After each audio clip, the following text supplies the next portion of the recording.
पूर्व आंध्र प्रदेश और ओडिशा रे देखा मिली बात्यार प्रभाव। काकिनाडा अंचल प्रबल वर्षा सह पवन आरंभ होइछि। दक्षिण पश्चिम केंद्रीय संलग्न दक्षिण पश्चिम बंगोपसागर सक्रिय बात्या मंथा गत 6 घंटा धरी 17 किलोमीटर बेगरे उत्तर उत्तर पश्चिम दिगरे गति करुछि। काकिनाडा ठारू दक्षिण दक्षिण पूर्व में 490 किलोमीटर दूर रही बेले विशाखापाटना ठारू 530 किलोमीटर और गोपालपुर ठारू 710 किलोमीटर दूर रही बात्या।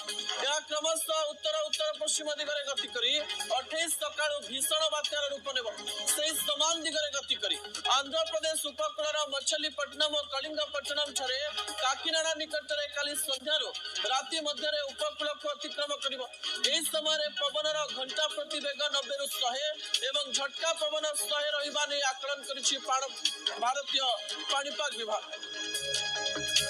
हमर पूर्वानुमान अनुसार यह आंध्र उपकूल को आसंता काली संध्या और राति मध्य काकिनाडा पाखापाखि अतिक्रम करिब। सेतेबेले यार पवन बेग 90 रु 100 किलोमीटर प्रति घंटा दक्षिण से 110 किलोमीटर प्रति घंटा हेबार संभावना रही।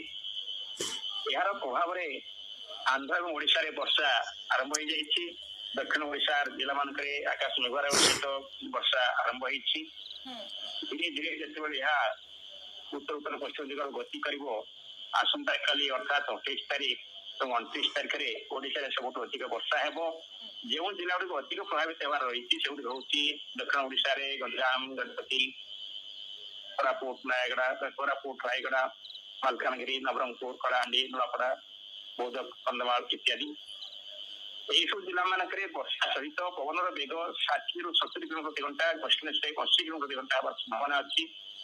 यही पवन बेग सबुठ अधिक समय देखा मिल 28 तारीख संध्या पाखर 29 तारीख सकाळ जाए काली सकाळ सुद्धा गोटे सीवियर साइक्लोन माने भयंकर बात्यारे परिणत होबार संभावना रही। आगामी 24 घंटा ऑरेंज अलर्ट जारी करा जायछि। वर्षा आउ पवन येलो अलर्ट जारी करा जायछि। वर्षा ऑरेंज अलर्ट जारी करा जायछि।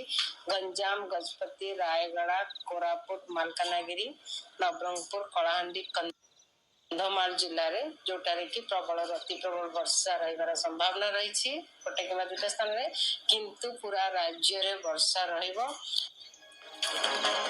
आसंता काली भीषण बात्यार रूप नेब मंथा एवं एही समय जो कथा सामना को आसुची जे धीरे धीरे समुद्र पतनरु यह स्थलभाग आड़कू माड़ी आसुची एवं स्थलभाग आड़कू माड़ी आसिबा समय यह बड़ मध्य घटौछि। किंतु जो सूचना सब बेले